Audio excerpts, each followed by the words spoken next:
श्रावण सुरू झालाय आणि फिश खायची इच्छा होते का?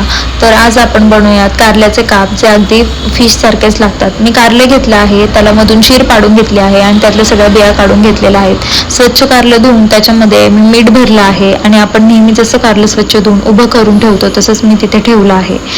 एका मिक्सरच्या भांड्यामध्ये 7 ते 8 लसूणच्या पाकळ्या, त्याच्यामध्ये थोडंफार जिरं आणि लाल तिखट मिरची असं टाकून, कोथिंबीर टाकून छान पेस्ट करून घेतलेली आहे. पेस्ट अगदी बारीक करायची आहे. त्यामध्ये मीठ घालायचं आहे. कारलं स्वच्छ धुवून घेऊन त्याचे 2 काप करायचे आहेत. कुकरमध्ये थोडंफार पाणी टाकून त्यात मीठ घालायचं आहे आणि कारल्याचे काप टाकून 2 शिट्ट्या करून घ्यायच्या आहेत. त्यानंतर सुरीने आपण चेक करायचं आहे कारलं शिजलं आहे की नाही. आपण जो काही मसाला बनवला होता तो कारल्याच्या कापांवरती लावून छान गरम गरम तेलामध्ये अगदी आपण फिश फ्राय करतो तसंच फ्राय करून घ्यायचं आहे. त्यानंतर उलटपालट करून उरलेला मसाला देखील आपण कारल्याला लावून घ्यायचा आहे आणि छान क्रिस्पी होईपर्यंत तळायचं आहे. अगदी माशासारखे लागणारे आणि व्हेज असे कारल्याचे